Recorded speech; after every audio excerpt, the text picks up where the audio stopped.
Hello friends, welcome back to the another lecture. Friend, ये हमारे जो चैप्टर चल रहा था कॉन्स्टिट्यूशनल डिज़ाइन का, उसका पार्ट 2 है। पार्ट 1 में हमने सारे इंटेक्स्ट के क्वेश्चंस डिस्कस कर लिए थे। अब हम जो इसमें सोल्यूशन करेंगे वो एक्सरसाइज का करेंगे, जो आपके चैप्टर के पीछे दी हुई होती है। ठीक है ना। कहता है फर्स्ट पार्ट है, कहता है here are some false statements, identify the mistake in each case and rewrite these correctly based on what you have read in this chapter. तो उसके बारे में ये बोलता है कि भाई आपको यहाँ पे कुछ फॉल्स स्टेटमेंट्स दे रखी हैं। ठीक है ना। आपको उनकी मिस्टेक्स को आइडेंटिफाई करना है। पहला कहता है कि जो leaders of the freedom movement had an open mind about whether the country should be democratic और नॉट आफ्टर इंडिपेंडेंस। तो फ्रेंड्स, जो लीडर्स थे हमारी कंट्री के, ठीक है ना, उनका ओपन माइंड था और उनको पता था डेमोक्रेटिक और नॉट नहीं, उनको पता था कि हमारे को कंट्री को डेमोक्रेटिक ही बनाना है। ठीक है। मेंबर्स, सेकंड पार्ट है आपका, members of the constituent assembly of India held the same views on all provisions of the constitution. तो फ्रेंड्स देखिए, जो भी हमारा कॉन्स्टिट्यूशन को बनाया गया है, सबसे बड़ी ब्यूटीफुल बात यही है कि उसमें सबकी सर्वसम्मति ली गई है। तो क्या ऐसा कहना ठीक है कि भाई सबके सेम व्यूज़ थे? तो फ्रेंड यस, आप ऐसा कह सकते हैं। एक country that has a constitution must be a democracy. तो फ्रेंड्स, अगर हम कहें कि कोई डेमोक्रेटिक कंट्री है तो उसको मस्ट होना चाहिए कि उसके पास एक कॉन्स्टिट्यूशन, अपने देश का संविधान हो। ठीक है ना। कॉन्स्टिट्यूशन को आप कह सकते हो सेट ऑफ रूल्स और गाइडलाइंस हैं इसके अंदर कि किस तरीके से एक कंट्री को रूल कराना जाना चाहिए। डी पार्ट क्या है, constitution can not be amended because it is a supreme law of a country. क्या कहता है कि जो कॉन्स्टिट्यूशन है उसको जो भी है, constitution needs to be amended. तो बेसिकली अगर ऐसी नीड्स या कोई सोसाइटी में चेंज आता है तो उसको चेंज होना चाहिए, बिकॉज कॉन्स्टिट्यूशन आप जानते हैं एक लिविंग डॉक्यूमेंट होता है। ठीक है ना। तो फ्रेंड्स, अगर इस तरीके के ब्यूटीफुल वर्ड्स को भी अगर आप लिख सकते हैं, आप अपने आंसर में ऑर्गेनाइज कर सकते हैं, तो ये एक बहुत अच्छी बात होगी। ठीक है ना। चलिए, तो ये कह रहा है can not be amended because ये सुप्रीम लॉ है, तो फ्रेंड्स ये कहना गलत होगा। ठीक है ना। Which of these was the most salient underlying conflict in the making of a democratic constitution in south Africa. तो साउथ अफ्रीका की इसकी बात कर रहा है, तो वो क्या क्या बात कर रहा है कि सेलियंट अंडरलाइंग फीचर की अगर हम बात करें तो friends, between south Africa and it's neighbour नहीं, बिटवीन मैन एंड वुमेन नहीं, white majority and black minority में जो हमारे को था वो डिफरेंस वहाँ पर करा गया था। सबसे बड़ा अंडरलाइंग कन्फ्लिक्ट वहाँ पर इसी बारे में था। Which of this is a provision that a democratic constitution does not have. मतलब आपको क्या लगता है, which of this is a provision that a democratic constitution does not have? तो क्या चीज़ें नहीं हैं? तो अगर हम बात करें powers of the head of the state, name of the head of state, कि भाई एक डेमोक्रेटिक कॉन्स्टिट्यूशन अगर होता है तो उसके अंदर हमारे को क्या मेंशन नहीं हुआ होता, बाकी चीज़ें होती हैं। भाई जो भी हेड ऑफ स्टेट होगा आपको पता है कि उसका पावर क्या है, पता है आपको, पावर्स ऑफ लेजिस्लेचर पता है, नेम ऑफ द कंट्री आपको पता है भारत। ठीक है ना। तो आपको क्या नहीं पता होता, name of head of state, क्योंकि फ्रेंड्स ये तो इलेक्टेड होता है, तो जब इलेक्शंस होते हैं तो उसके बाद आपको नाम पता चलता है। क्वेश्चन नंबर 4 कहता है match the followings leaders with their roles in making of the constitution. तो फ्रेंड्स, कुछ चीज़ें तो मैंने आपको बातें डिस्कशन के करते वक्त पार्ट 1 में हमने डिस्कस कर ली थी, बट अगर आप नहीं आंसर इसका बता पा रहे तो मैं आपको बता देता हूँ फ्रेंड्स। तो फ्रेंड्स, जो मोतीलाल नेहरू थे वो हमारे क्या थे? मोतीलाल नेहरू, ये पता है कौन है? ये जवाहरलाल नेहरू के फादर हैं। ठीक है, पहली चीज़। दूसरी चीज़, इन लोगों ने प्रिपेयर किया था कॉन्स्टिट्यूशन इन 1928 में, जिसको नेहरू रिपोर्ट के नाम से भी जाना जाता है। ठीक है ना। अगर आपको थोड़ा सा कॉन्स्टिट्यूशन, आपको थोड़ा फ्रीडम स्ट्रगल वगैरह हिस्ट्री का आइडिया होगा तो आप लोग ये सब चीज़ें आसानी से बता सकते हैं। ठीक है ना। उसके बाद बी आर अम्बेडकर क्या थे? मैंने आपको बताया था, चेयरमैन ऑफ ड्राफ्टिंग कमेटी थे, जो कि आंसर इसका 3 हो जाएगा। और राजेंद्र प्रसाद, इनके बारे में मैंने आपको बताया था, हमारे प्रेसिडेंट थे कॉन्स्टिट्यूशन असेंबली के। और फिर सरोजनी नायडू हमारी क्या थी? सरोजनी नायडू हमारी मेंबर थी किसकी? संविधान सभा की। क्वेश्चन नंबर 5 कहता है read again the extract from Nehru speech tourist with the destiny. मतलब क्या है इसका? इसका मतलब है नीति के साथ। एंड आंसर द फॉलोइंग, और आपको बहुत सारी चीज़ों का जवाब देना है। कहता है कि भाई what pledge did he want the makers of the Indian constitution to take. तो वो बोलते हैं कि भाई नेहरू ने बोला कि भाई देखिए, अभी हमारे को फ्रीडम जो मिली है सिर्फ फॉरेन रूल से मिली है। ठीक है, ये मैंने आपको पहले भी बताया था। अभी हमारे को आज़ादी आर्थिक तरीके से, इकोनॉमिक से, सोशल से, इनक्वलिटी से, इग्नोरेंस से और पॉवर्टी से अभी हमारे को आज़ादी मिलनी बाकी है। उसी तरीके से कहता है what place did he want makers of Indian constitution to take. तो हमसे वो कहते हैं कि भाई आप प्लेज लीजिए कि आप सर्व करेंगे इंडिया को, ठीक है ना, उनके लोगों को और ह्यूमैनिटी के कॉज को आप सर्व करेंगे, आप किसी का भी अहित नहीं चाहेंगे, आप लोगों का वेलफेयर चाहेंगे, ठीक है ना। देखिए गांधी जी फ्रेंड्स, एक लोग कहते थे कि आपके साथ कोई कुछ भी करे बट आपको उनका सब अच्छा करना है, क्योंकि जो ऊपर वाला होता है वो सब कुछ देख रहा होता है, सुपर पावर आपके साथ हमेशा काम करती है। The ambition of the greatest man of our generation has been to wipe every tear from every eye. तो ऐसा फ्रेंड्स ये किसने कहा था फ्रेंड्स?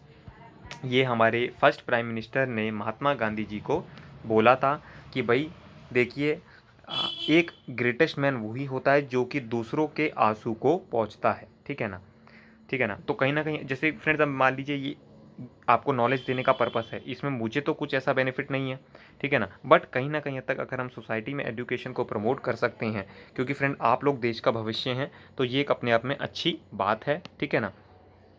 तो हमारे को इसको एजुकेशन को इंपॉर्टेंस कम से कम देना चाहिए, ठीक है ना। Here are some of the guiding values of the constitution and their meaning, rewrite them by matching them correctly. तो इसमें हम क्या मतलब, सोवरेन का क्या मतलब होता है फ्रेंड? सोवरेन का मतलब होता है कि जो भी आप लोग सोवरेन हैं, सुप्रीम हैं, किसके लिए, क्या करने के लिए, अपने डिसीजंस को लेने के लिए। रिपब्लिक का क्या मतलब होता है? रिपब्लिक का मतलब होता है कि जो भी आपकी कंट्री का हेड होगा,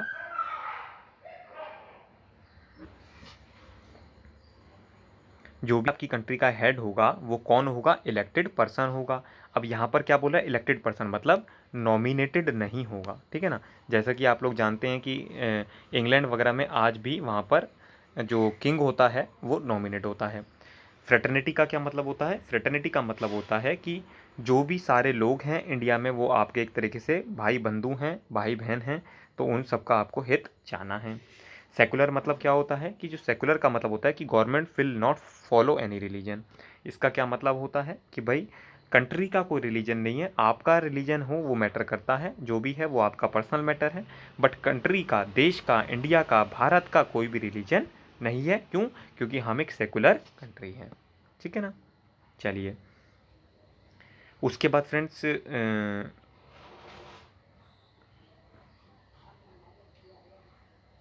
नेक्स्ट क्वेश्चन है हमारा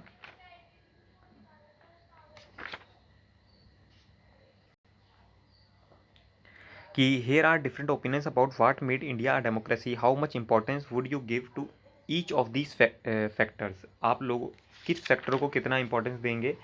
तो बेसिकली पहला कहता है कि democracy in India is a gift of the British rulers, we receive training to work with representative legislative institutions under the British rule.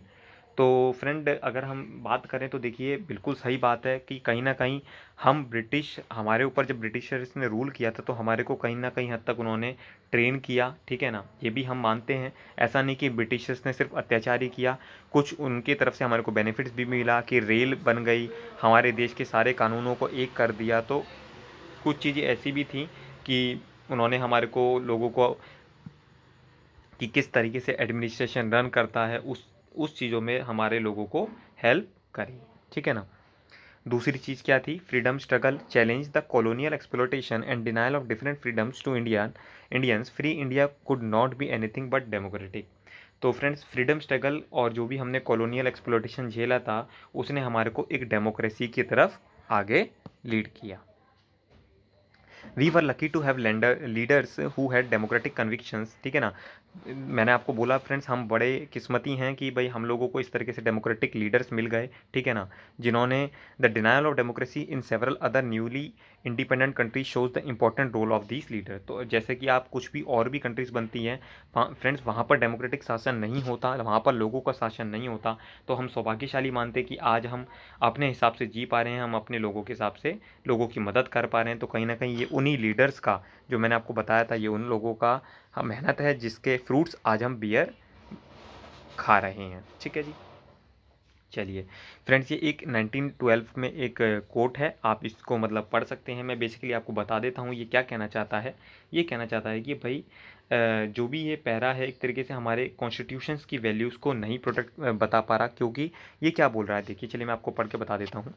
कहता है एक married read the following extract from a conduct book for a married women published in 1912। God has made the female species delicate and fragile. ठीक है ना, ये किताब में लिखा हुआ, बताइए कि कितनी बेकार बात और आज के समय के हिसाब से बिल्कुल अच्छी बात नहीं लिखी हुई। इसलिए इसको बताया गया कि भाई God has made female species delicate and fragile both physically and emotionally, pitiably incapable of self defence, अपना बचाव नहीं कर सकती। ठीक है ना, वो कोमल बनाई गई है उसको। They are destined thus by God to remain in male protection, कि भाई उसको तो एक मेल पर्सन के प्रोटेक्शन में रहना चाहिए, चाहे वो फादर हो गए, हस्बैंड हो गया, बेटा हो गया। Women should therefore not despair but feel obliged that they can dedicate themselves to the service of man। तो उसको oblige मतलब गर्व महसूस होना चाहिए कि वो अपनी को एक आदमी की सर्विस के लिए अपने लगा दे। तो क्या फ्रेंड्स आपको लगता है ये सब बातों से कि भाई ये हमारे कॉन्स्टिट्यूशन इस तरीके की बातें बोलता है फ्रेंड्स? तो बिल्कुल भी नहीं। हमारा कॉन्स्टिट्यूशन मैन और वीमेन को इक्वल मानता है। वो ये नहीं मानता कि भाई किसी मैन को वीमेन को सर्व करना पड़ेगा या मैन को वीमेन को सर्व करना पड़ेगा। ठीक है ना, तो ये कहीं ना कहीं हमारी कॉन्स्टिट्यूशन वैल्यूज़ के अगेंस्ट में काम करता है। देन नेक्स्ट है आपका read the following statements about a constitution, give reasons why each of this is true और नॉट। तो अब बताइए, ऑप्शंस दे रखे हैं आपको। कहता है the authority of the rules of the constitution is the same as that of any other law. कि जो आपका the authority of the rules of the constitution is the same as that of any other law, मतलब कि जो constitution कहता है वही सब कहता है बातें अदर लॉज। तो फ्रेंड्स ऐसा नहीं है। कॉन्स्टिट्यूशन ने तो आपको एक बेसिक एंड कुछ गाइडलाइंस दे दी है, बाकी जो रूल्स हैं वो लॉज ही गवर्न करेंगे।